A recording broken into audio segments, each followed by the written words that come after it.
bom dia, boa tarde ou boa noite, como diz o nosso pastor Paulo César, né? Verdade. Nossos irmãos da Ebenezer. Você que provavelmente já me conhece, eu sou o Léo Sobral, seu irmão de congregação. E para você que não faz parte da Ebenezer, que conhece ou que não conhece a Ebenezer, seja bem-vindo ao nosso canal. Já aproveita aí para se inscrever no nosso canal, dar um like nesse vídeo, compartilhar. E a gente espera que você seja abençoado, não somente através desse vídeo, mas através de todos os conteúdos que a gente produz aqui para o nosso canal. Bom, como disse, sou o Léo Sobral, faço parte da congregação Ebenezer do Campo de Bom Sucesso, Assembleia de Deus. E hoje eu estou aqui com meu irmão, meu amigo, Diácono Carlos, meu companheiro aqui na congregação de ministério, irmão em Cristo, Ministério de Louvor, né? Um grande amigo que Deus me proporcionou. Estou muito feliz assim, de poder compartilhar um pouco da sua história, né, que é o que a gente vai tratar aqui. Mas aí eu queria que você se apresentasse, falasse um pouco de você antes, e depois a gente... Desde já quero agradecer a oportunidade de estar aqui testemunhando. Queria só notificar que nada do que foi pensado aqui foi para vanglória própria, ou é sempre para a glória de Deus, para a exaltação do nome do Senhor. E meu nome é Carlos, eu congrego aqui nessa igreja há quase 13 anos. Né? Vim para cá com o meu filho grávida, minha esposa estava grávida do meu filho, que está caminhando para 12. Eu congrego nessa igreja, eu faço parte da equipe de louvor aqui desde quando eu comecei aqui na igreja. Atuante mesmo, eu vim começar a atuar nos últimos 7 anos, firme, já liderei, já fiz bastante coisa aqui na igreja. E o Senhor, Ele trouxe no meu coração. Eu nunca pensei em viver algo parecido, porque eu já vim do espiritismo. Eu já tive uma experiência de libertação muito forte. E isso me dá uma base assim para estar na casa do Senhor e não largar Ele nunca, sabe? Muito, muito forte mesmo. Isso me dá uma base assim, porque eu sei quem eu sou em Deus. Então, independente do que digam, do que falam, do que pensam, eu sempre me mantive firme. Mas depois da última experiência, do último testemunho, eu achei que eu nunca mais ia ter uma experiência assim, pelo que eu já tive com Deus, pela experiência tão forte, né? Com Deus. É legal que, desculpa te interromper, mas você falou que a sua experiência no espiritismo, né, o que você viveu lá te dá uma base para que você se agarre ao Evangelho a ponto de não largar. E é curioso isso, porque são essas experiências que fazem com que a gente se firme, né? Porque não é que a gente viva de coisas sobrenaturais para se agarrar a Deus, mas são as dificuldades que nos levam para perto de Deus. Então, quanto mais difícil talvez possa ser para você, né, como a gente, como o Carlos passou agora há pouco tempo, inclusive é por isso que nós estamos aqui, para tratar um pouco dessa experiência que você viveu e para que seja uma conversa que edifique a sua vida. Mas aí, voltando, essas experiências que a gente vive de dor, de perda, na maioria das vezes é o que faz com que a gente perceba a presença de Deus, né? Porque na alegria é tudo muito fácil, né? E é muito difícil às vezes perceber a presença de Deus na alegria. Verdade. Então na dor é que a gente se compadece com o irmão e que a gente consegue viver a essência do cristianismo. Bom, o Carlos está aqui hoje para contar uma experiência que ele viveu bem recente, um ano atrás, um ano e pouquinho. E aí eu vou deixar agora você bem à vontade para falar sobre isso, e como eu disse, que seja edificante para a sua vida, e o propósito dessa conversa é para glorificar o nome de Deus e para mostrar que Ele é Deus até nas dores. Né? Até nas dores. A primeira coisa que eu, antes de começar a testemunhar, que eu queria notificar aqui, a gente não é preparado para lidar com perda. O ser humano, o crente, o evangelho no geral, né? A gente não é acostumado a lidar com perda, a lidar com desemprego, a lidar com a falta. A gente vive um evangelho hoje em dia que só se fala das bênçãos, das coisas das coisas prósperas, das coisas da vida, de viver aqui. E quando vem uma experiência dessa, que norteia a tua vida, muda completamente a sua vida, aí que a gente descobre se de fato a gente é crente, busca, está em Deus ou não. Mas a minha experiência, 1º de agosto do ano passado, 1º de agosto desse ano fez um ano, eu tive a experiência, provei ao Senhor de ser assim, de perder minha esposa. Ela partiu no início do ano, de 2 anos atrás. A gente descobriu que ela estava com câncer e eu comecei a trabalhar por conta própria no Uber. E nesse que eu trabalhava por conta própria no Uber, eu comecei a me dedicar somente para casa. Tudo que eu fazia era só as crianças, a dona Celina, que também passa o processo de diálise, é complicado, e eu sempre também estive presente com ela em todos os exames, tudo que precisasse, e a Nelma. A gente descobriu, foi no início do ano. No início do ano, a gente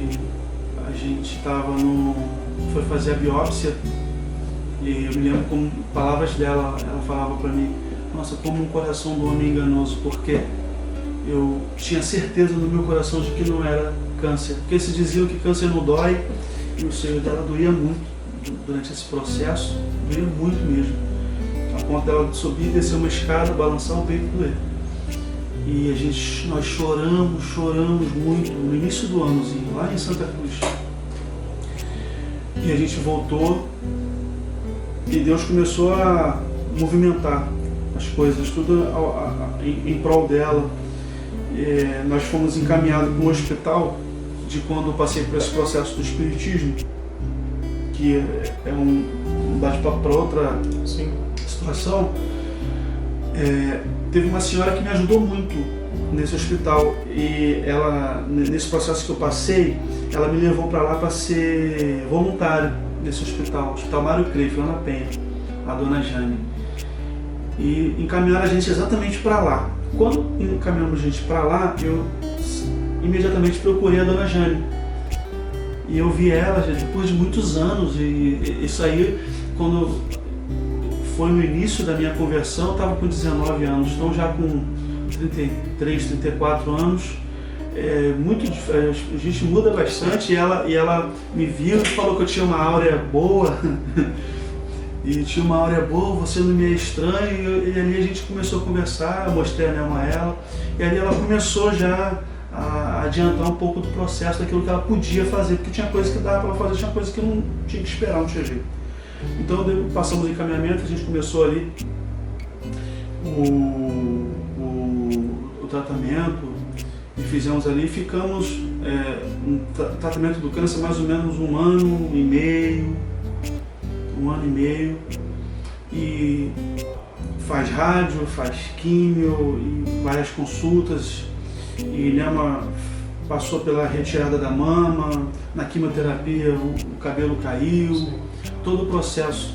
E tudo isso passando com as crianças. Eu tenho 2 filhos, hoje Pedro tem 11, Rebeca tem 8.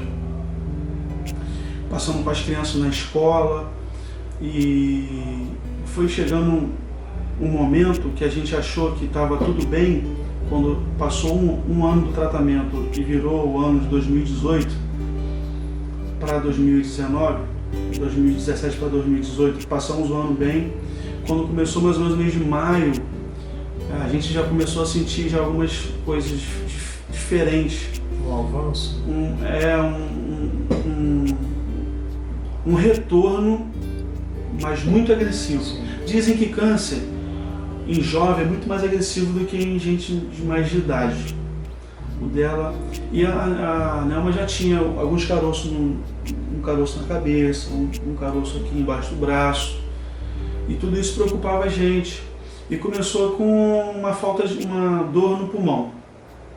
Antes de você falar dessa dor no pulmão, eu queria voltar um pouquinho, porque você começou falando que que a gente, né, nós os cristãos, nós não somos preparados para perder. E eu concordo contigo. Isso é muito devido a diversas pregações em que frisa-se muito somente a vitória, né?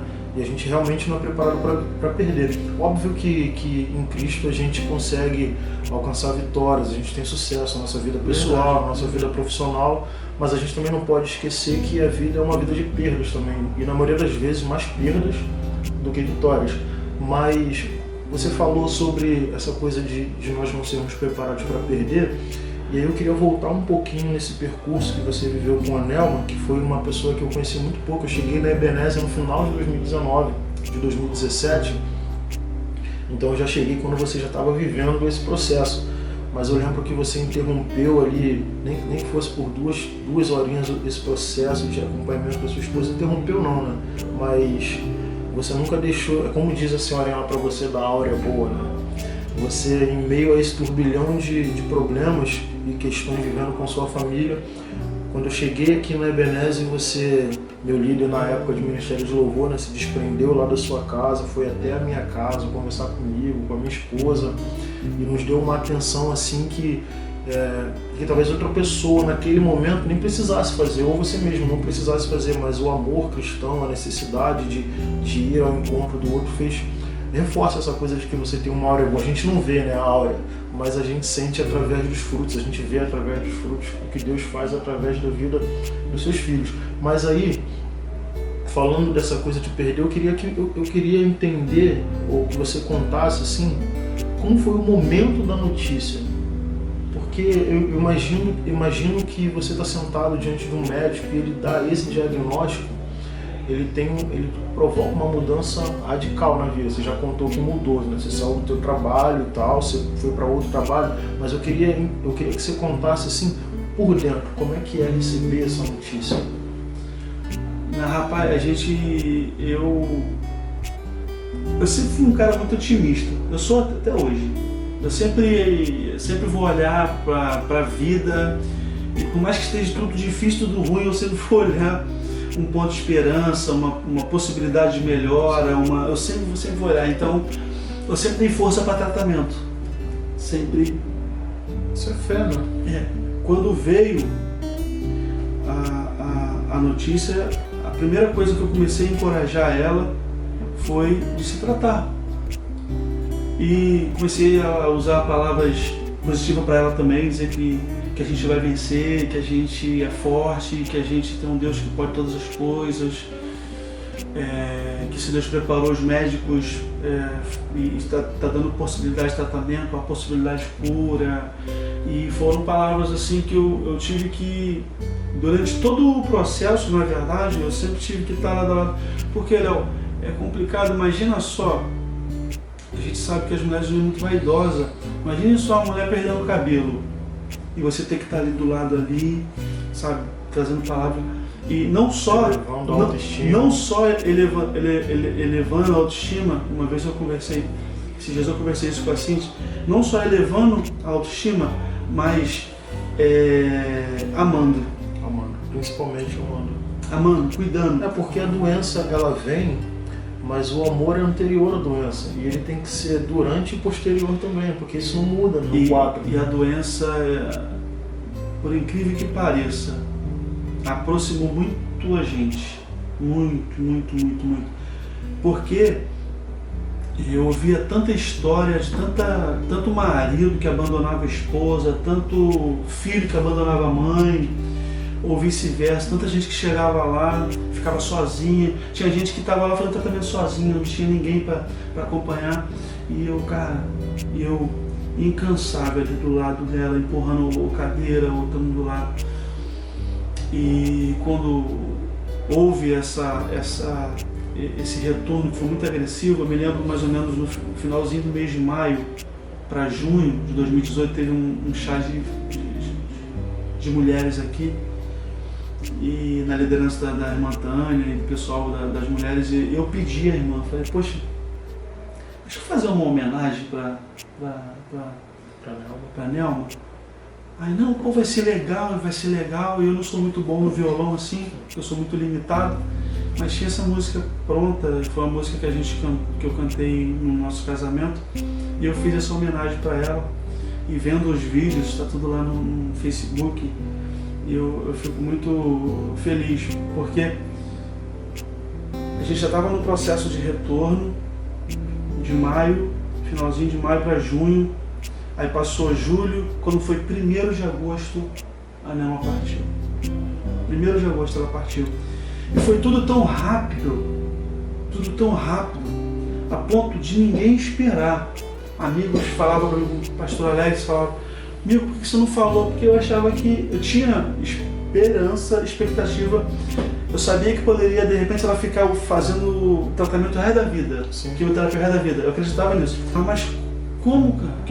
O que houve? Porque a Nelma entrou numa sexta-feira, claro, a gente já estava indo e vindo há algum tempo já, por conta desse retorno. Apareceu um caroço na barriga, esse caroço na barriga não deixava nada de alimento passar pela barriga dela, ficava ali e ela só vomitava, então nisso ela ficava muito fraquinha, então eu tive várias vezes de ter que trazer ela para o hospital para se medicar, tomar soro e depois ter que voltar para casa. Fora nesse processo teve enchente, meu carro pegou água, aí eu tive que trocar de carro para trabalhar porque o carro que eu estava usando já não estava dando mais e deu um problema. Aí isso eu fiquei uns 2 meses ainda sem trabalhar. E nisso também eu queria abrir um parênteses aqui que eu acho que vale a pena eu lembrar, sabe? O carinho e o afeto, a dedicação da igreja comigo. Cara, eu ia chegar nessa parte, né? Porque e essa era realmente a próxima pergunta que eu te faria. As pessoas metem muito mais o malho, né, das coisas que acontecem, mas quando se tem alguma coisa de bom, né, algum benefício, quando se faz alguma ação, também as pessoas não lembram. Sim. Quando recebe uma doação da igreja, quando pega uma cesta, quando o pastor ajuda com um remédio, quando o pastor ajuda com uma carona, são coisas que não são notificadas. E aí eu ia te perguntar exatamente isso. Qual foi a importância dos amigos nesse momento? Cara, dos irmãos, né? A minha igreja, eu tive muitas pessoas que me ajudaram muito. A ministério de louvor da igreja, eu me lembro que no dia da notícia, cara, a galera ainda subiu para ministrar o louvor, quebrado, sabe, sem motivação, mas estavam ali. A única coisa que eu digo muito isso da galera na época é que a galera a gente tem até hoje, mas por causa do meu processo, uma galera madura, sabe?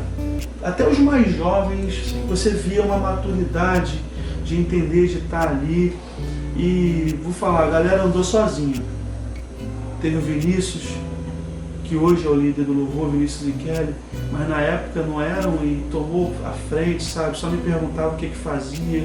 Porque durante todo o processo que você viveu, você estava ainda na liderança, né? Então você ainda tinha que dividir essa questão, né? Foi um detalhe tão pesada, né? Foi um detalhe que eu esqueci. Teve uma mudança de pastor aqui na igreja, né? Sim. O pastor Alex foi para Jacarepaguá, o pastor Paulo Silva Miranda veio. E o líder, que era daqui, o Leonardo Duarte, foi para Jacarepaguá. E precisou com que um líder ficasse. Na época eu era o segundo do Léo Duarte e foi escolhido eu ficar. E eu fiquei para assessorar. Só que na mesma época foi que a gente descobriu que a Nelma estava com câncer. E eu encarei, olha, cada escala, cada quimioterapia, cada processo dela, eu estava aqui no louvor e tinha dias que parecia que eu estava quebrado, que eu não tinha nada para passar. Eu subia para ministrar, sabe? E Deus vinha com a graça. Não sei se é porque a igreja olhava a minha situação, né? O meu momento, e a igreja sempre vinha comigo, cara. E vem até hoje. É porque é uma questão de reconhecer no outro a força que vem de Deus, porque como é que a gente explica uma pessoa passando pelo processo que você estava passando, mas ainda assim você cumprindo com o seu chamado, estando no altar, ministrando louvor, porque na igreja de Atos, né, todos tinham tudo em comum, e porque eles tinham tudo em comum, tinham o mesmo pensamento, aquela igreja repartia os seus bens e ninguém passava necessidade. E aqui a gente realmente tem uma congregação, a Ebenezer é uma igreja que, nesse sentido, ela não deixa ninguém na mão. É uma igreja que abraça, que abre sim lá, vou usar esse termo, obviamente não é isso, mas ela abre lá o cofre, né, e ela abençoa os seus filhos, os seus servos, né, os seus membros, na verdade. E acho que você viveu um pouco disso, né, do que a igreja de Atos vivia, né, pegava os bens, compartilhava, ninguém passava necessidade. A Ebenezer é uma igreja acolhedora, cara. Muito. Uma igreja muito acolhedora, sabe? O pessoal sempre abraça, sempre cumprimenta. Eu sempre que vejo, né? Porque às vezes eu estou no altar, ou na plataforma, no alto, mas sempre que eu posso eu abraço os irmãos, eu falo. Tem as irmãzinhas que falam que eu sou o cantor preferido, né? Tem aquele pessoal que sabe, que gosta bastante de você, e é muito, muito, muito bom isso. Mas eu também não só recebi a ajuda da minha igreja, sabe? Muitas outras igrejas me ajudaram, a Jacarepaguá, que é a igreja do pastor Alex, me ajudou até em oração, de campanhas em monte. Então, nossa, muitas pessoas, olha, cara, a gente está orando, a gente está no propósito, a gente está fazendo, a gente sabe, do Espírito Santo, gente de campo, gente sempre ajudando, sempre apoiando. Mas um dos momentos mais difíceis para mim, depois da notícia que o médico me chamou e falou que ela teve uma parada respiratória, a pressão subiu, ela não resistiu e partiu. Eu sei que muita gente deve ter muitas perguntas de como foi no momento, e sei lá, você que estiver assistindo, ou vendo, ou ouvindo, quiser deixar perguntas embaixo nos comentários, e se eu puder, mas rapaz, tem uma coisa que me quebra até hoje, e eu chorei assim, um choro de um grito da alma, sabe? Porque era, como é que eu vou falar das crianças? Cara, isso imagino que deve ter sido muito difícil. Até hoje, algumas pessoas dizem que eu sou um papai com muitas crianças, principalmente minha filha, mas até hoje, quando o sentimento de proteger, de guardar, de resguardar, de evitar com que aconteça, com que sofra, eu sei que eu não vou conseguir. Eles vão ter que ser preparados para o mundo, e o mundo espera eles vão crescer, e eu sei que se Deus deu essa oportunidade a eles, a gente vai conseguir passar, e são crianças que vão, sabe, eu creio em Deus que minhas crianças são crianças muito fortes, cara, porque já passaram o que passaram, ainda estão novos, Deus tem alguma coisa reservada para eles, tenho certeza disso. Mas, cara, se eu perguntava para todo mundo, pastor, como é que eu vou falar com as crianças? O que eu falo para minhas crianças? O médico me chamou, falou, eu esperneei, eu quase me joguei no chão, falei, meu Deus, o que eu vou falar com as crianças? Sair de casa com ela viva, vou falar o que com as crianças, isso atormentou a minha cabeça. E eu que fui presente em tudo, naquele processo, dali para frente eu não tive mais estrutura. Eu chamei a família da minha alma para resolver, que eu não consegui mais. E eu fiquei lá esperando alguém chegar para dar prosseguimento nas coisas que tinha que fazer. Essa coisa da gente ficar desnorteado, né, diante da pior notícia, né, que no caso foi o falecimento da Nelma, aí eu especificamente de você, mas de uma forma geral também, esse momento que a gente fica desorientado de como dar a notícia, a gente não sabe, isso vai muito de encontro ao que você falou no início, né? A gente não está preparado para perder, então quando a gente perde, a gente não sabe o que falar, a gente não encontra às vezes nem na Bíblia uma saída para uma perda, e a Bíblia dá esse caminho também, mas a gente às vezes, geralmente a gente não consegue encontrar porque a gente não é preparado para isso. Não, e só em Deus, cara, só só em Deus para você conseguir. E dali, da notícia para frente, e as pessoas, minha cunhada estava voltando da viagem, não teve oportunidade. Na verdade, oportunidade de se despedir, de conversar, nem eu tive. Sim. Nem eu tive. Você não estava preparado para se despedir, né? Não. Eu acreditava que a gente ia sair daquela e ia continuar ainda num processo difícil. Mas o que conforta o meu coração, cara, é que a Nelma era uma pessoa tão boa. Ela tinha um sorriso muito coração, bonito, eu lembro dela. um coração tão bom, a menina fazia quimioterapia numa sexta, no domingo, estava na igreja, cara, cultuando, cara, sorrindo, a força dela, a garra dela. E ela era uma pessoa tão boa que ela não merecia sofrer, cara. Sim. E durante outras etapas que a gente passava no hospital, a gente via as pessoas gemendo de dor, sabe? Aquela coisa agoniante, aquela coisa terrível.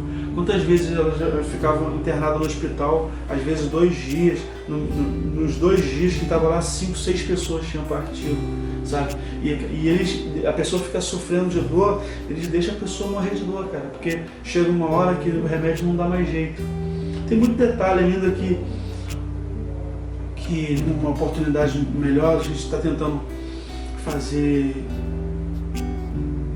tentar abreviar, tentar ser o mais direto possível. Mas eu, por não saber o que fazer com as crianças, eu comecei a perguntar aos meus amigos: pastor, perguntei para o pastor Alex, como é que o senhor falaria? Perguntei à família: tia, como é que a senhora falaria? Pastor Paulo, como é que eu falo? Eu não sabia o que fazer. Eu comecei a perguntar às pessoas. E eu me lembro que a irmã Tânia falou para mim: olha, Carlos, uma forma menos pior que você pode contar para a gente é contando como se fosse uma história, um quadrinho,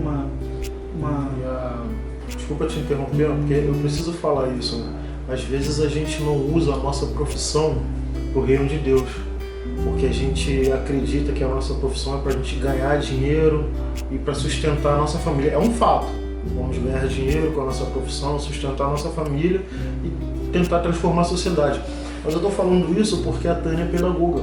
É, verdade. Então, você vê a importância de usar a pedagogia fora do ambiente pedagógico, fora da escola, fora da empresa, de um hospital, porque em todos esses ambientes tem a pedagogia.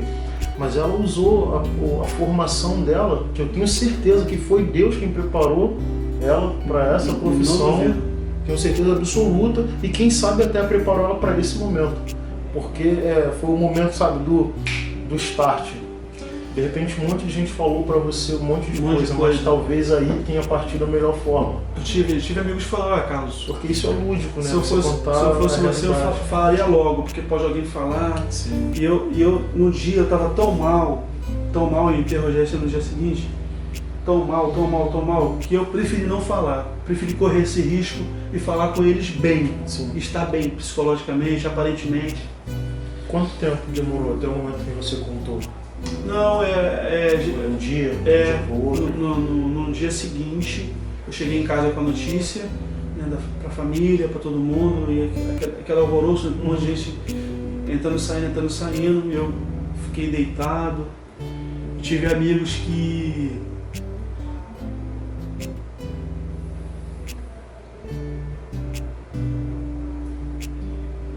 não tinha uma palavra para trazer, não tinha, né? Vai falar o que numa hora dessa? Mas tinha amigos, cara, que chorou, me abraçou na hora. Carlos, eu não sei o que falar, cara, eu vim chorar com você. E são momentos que eu nunca vou esquecer, cara. No dia seguinte, depois de ter descansado, eu me preparei para contar com as crianças. E no caminho da orientação da Tânia e com alguns amigos que me falaram, eu chamei as crianças na sala, pedi para dar banho neles, deixar eles arrumados, porque o enterro seria logo o seguinte, logo para frente. E eu comecei a contar a história para as crianças de uma rainha que tinha 2 filhos, que tinha um rei. E essa rainha, quando em vida, deixou um legado, deixou deixou um testemunho, deixou muitos exemplos. Essa rainha era tão especial, eu não lembro todos os detalhes que eu contei na hora. Essa rainha era tão especial que Deus preferiu puxar ela para Ele. Porque essa rainha não merecia sofrer na terra.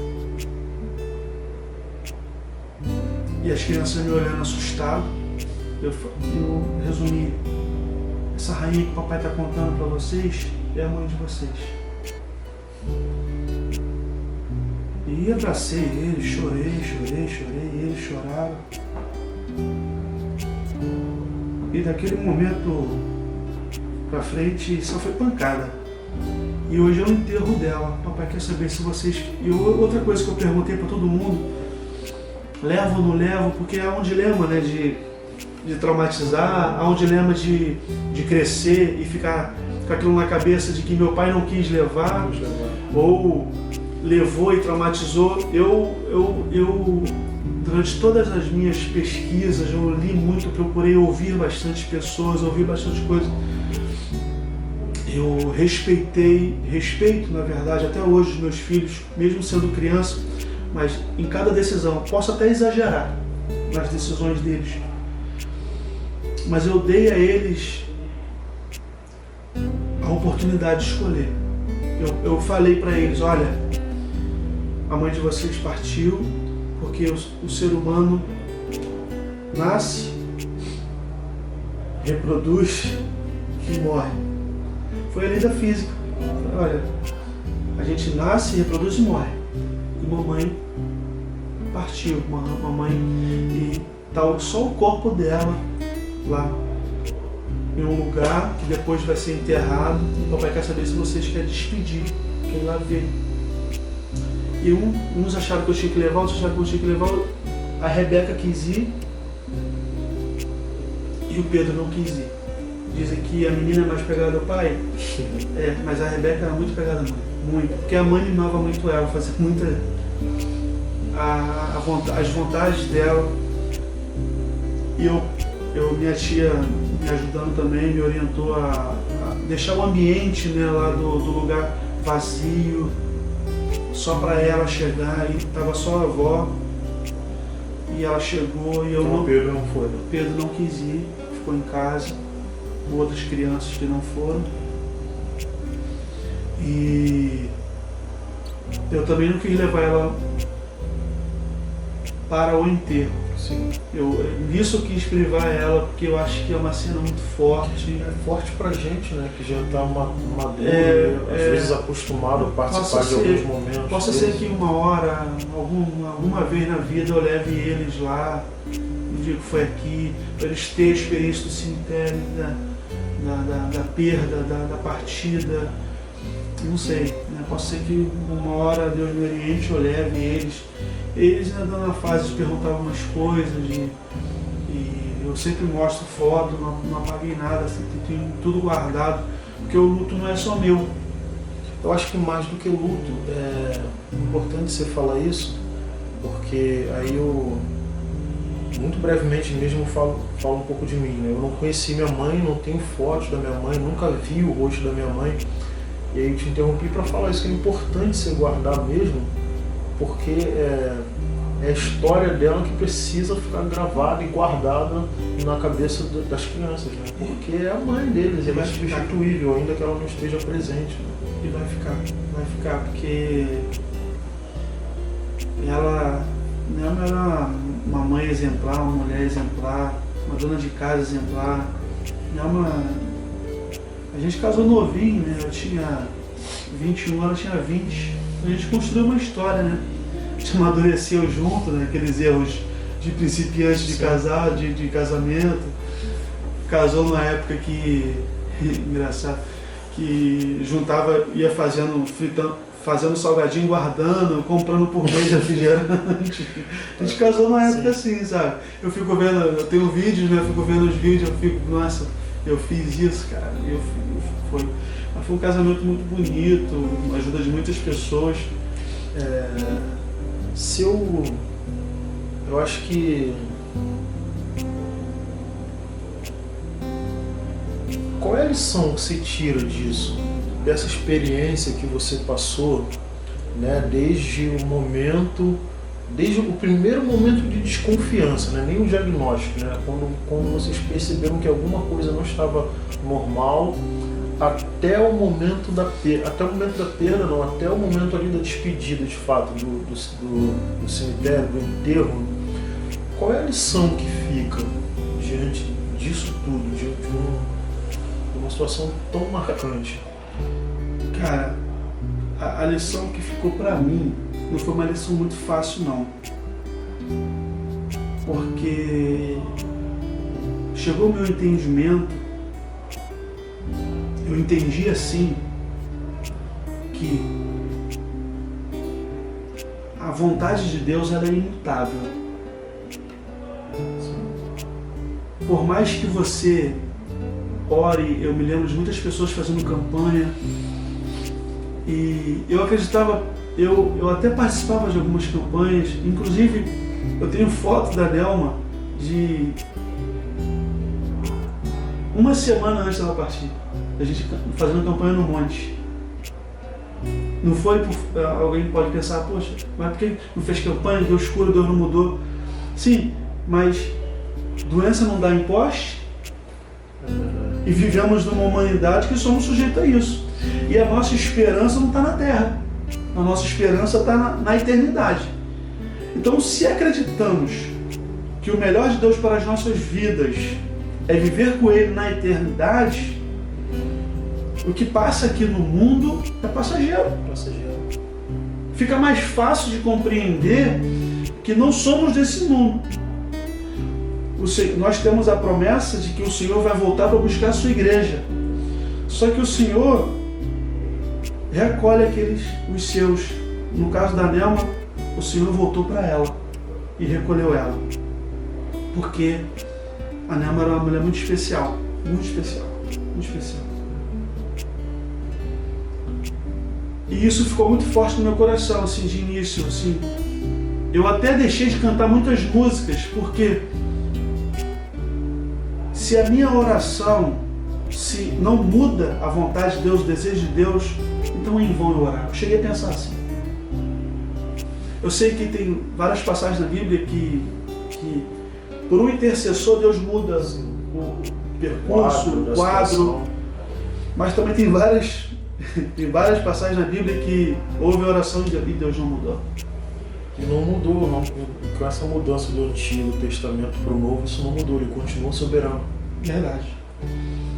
O que cabe a mim entender que a vida eterna é mais valiosa do que a vida terrena, de que a morte com Deus é vida, e o que me resta é prosseguir em vida com esse testemunho, com essa história, e tentar ajudar pessoas que passam pela mesma coisa e passaram pelas mesmas coisas, têm passado pelas mesmas coisas, e cara, não tem um caminho, não tem. A gente tem algumas lições também, né? Que aí fica mais assim mesmo de reflexão minha ouvindo a sua história. Algumas lições que eu tiro disso, alguns aprendizados. O primeiro é o não se entregar, né? Você passou por esse processo com a sua esposa.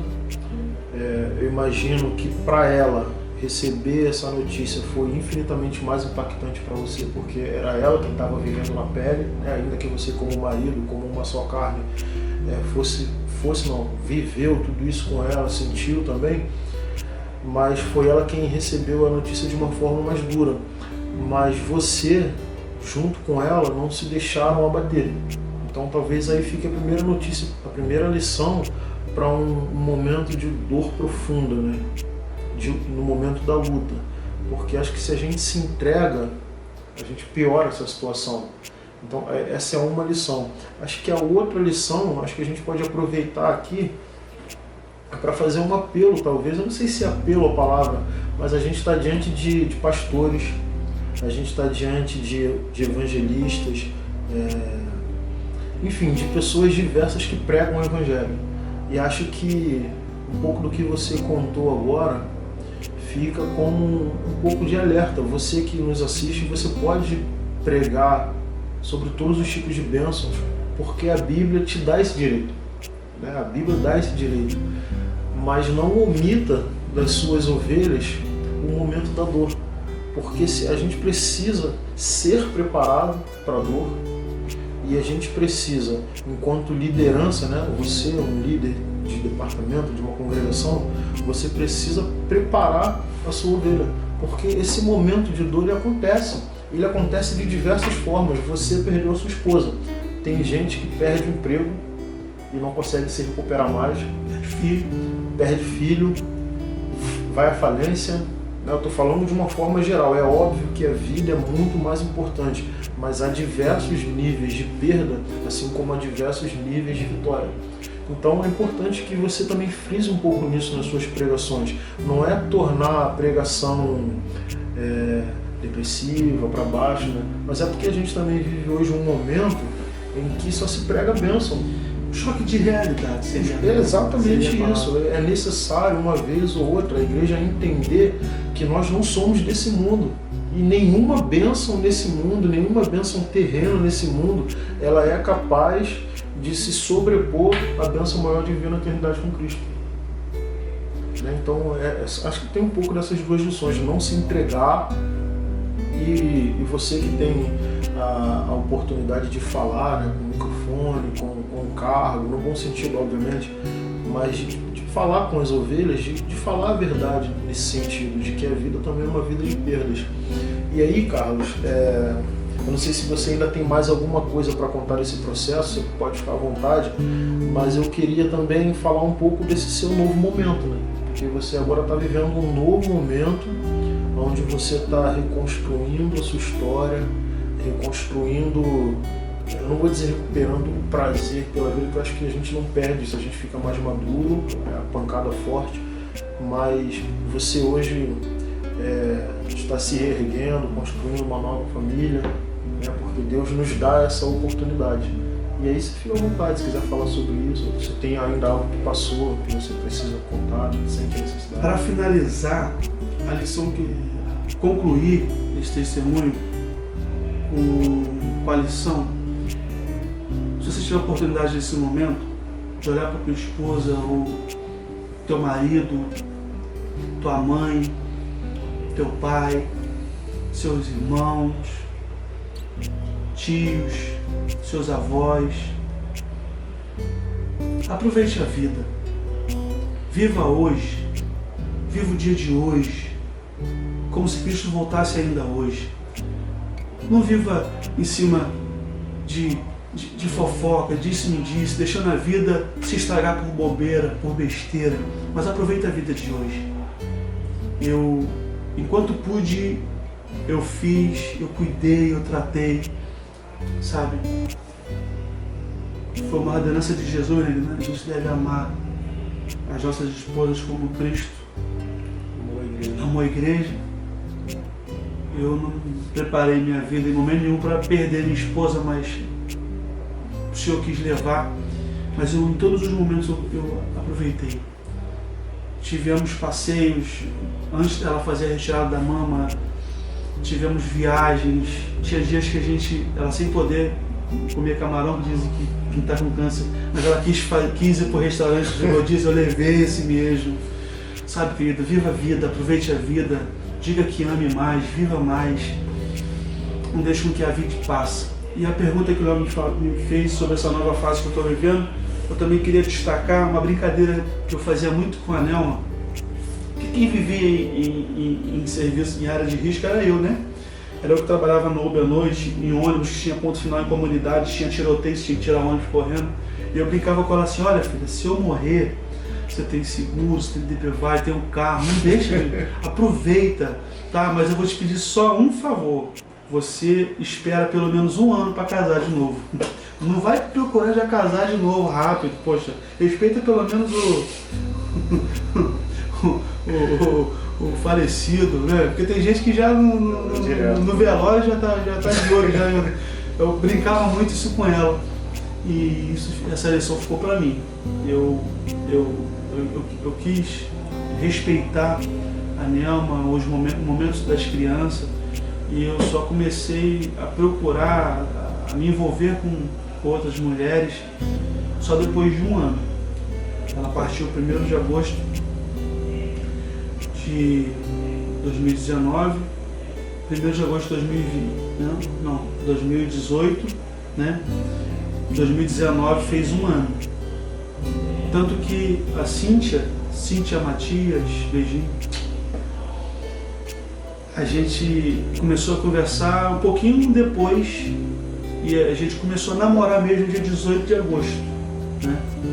Dia 18 agora faz alguns meses que a gente já está se conhecendo, conversando bastante, e tem sido uma fase muito boa para mim. A Cíntia é uma mulher muito especial, que tem me ajudado bastante em casa, tem cuidado de mim, tem tentado cuidar das crianças, né? Eu digo tentando porque ela não é mãe, então para ela também é um desafio, né? Estar com uma pessoa com 2 filhos e 2 filhos já grandes. Eu costumo dizer que o difícil não é para mim, o difícil é para ela. Sim. É ela que tem que querer mesmo estar comigo. E é uma pessoa muito maravilhosa, Cíntia. E a gente está aí, caminhando, se conhecendo, saindo bastante nessa fase nova, tanto para mim quanto para ela.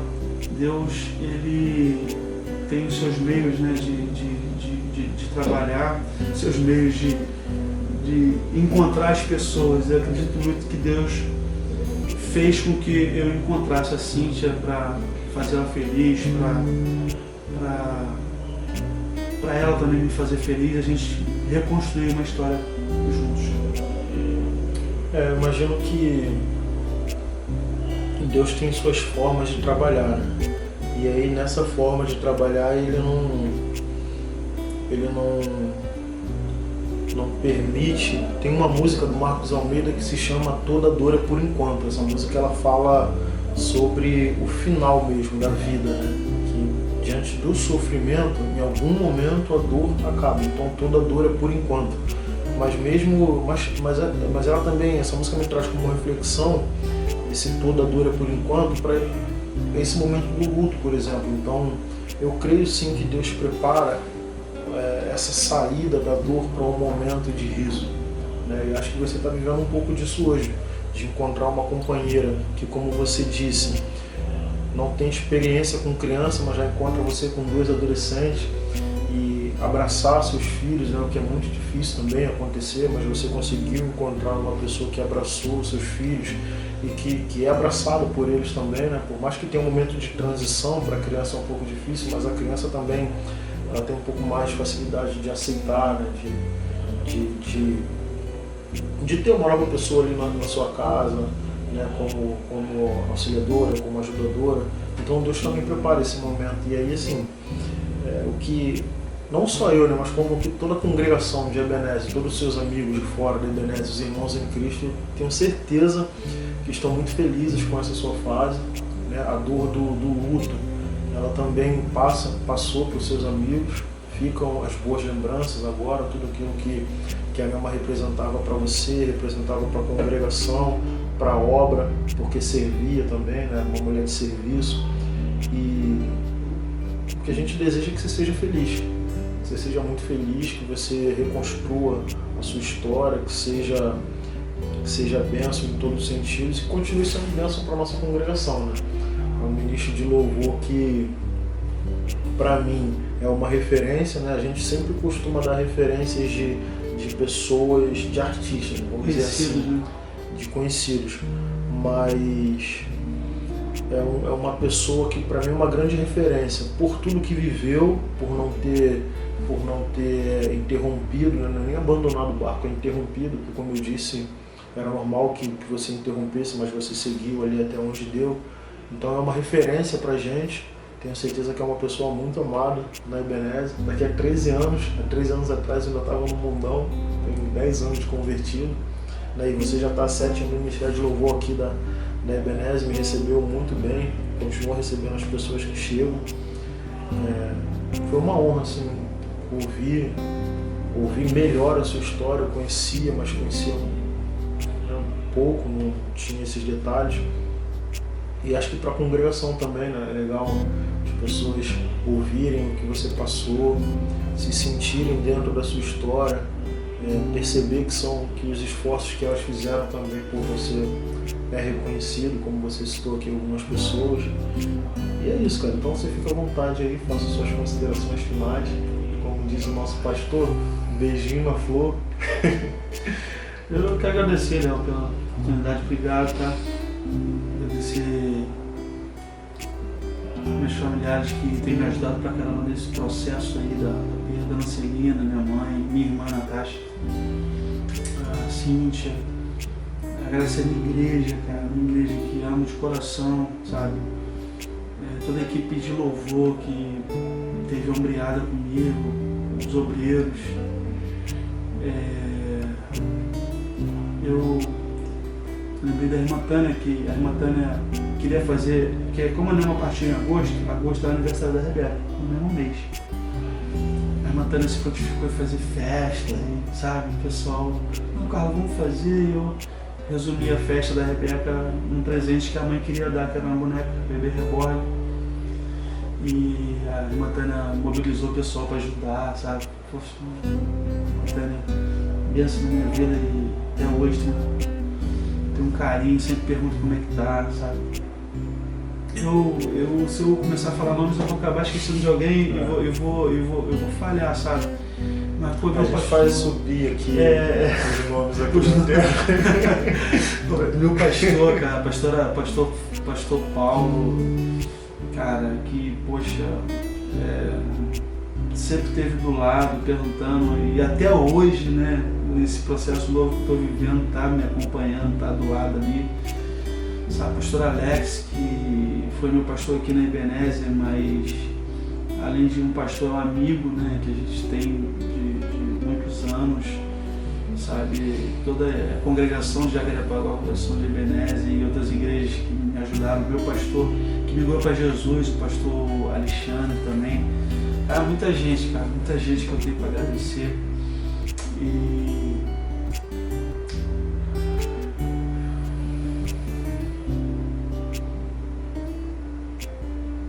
é isso. Obrigado. Serei um grato eterno por tudo que vocês têm feito na minha vida. Só Deus para recompensar a vida de cada um de vocês. E Ele recompensa, né? Ele recompensa através de saúde, através da vida, através de um abraço, através da nossa congregação e nos dando privilégio. Acho que a recompensa maior é ser privilegiado de poder participar da obra dele. Acho que não tem recompensa maior do que essa, você se sentir participante na conversão de alguém. Deus nos dá esse privilégio. E acho que é uma recompensa. Bom, a gente fica por aqui. Talvez a gente volte aí para um bate-papo, de repente seguir essa conversa aqui ou com uma pessoa diferente, mas obrigado por você que ficou até o final. Como eu disse lá no início, inscreva no nosso canal, fica à vontade para comentar. O Carlos vai voltar aqui aí nos comentários para responder, né? Se comprometeu a fazer isso. Com certeza. Mas vai responder. E aí você pode falar com a gente através do nosso Instagram, @Ebenezer, Facebook também. E é isso, gente. Fiquem com Deus, Deus abençoe. Até mais.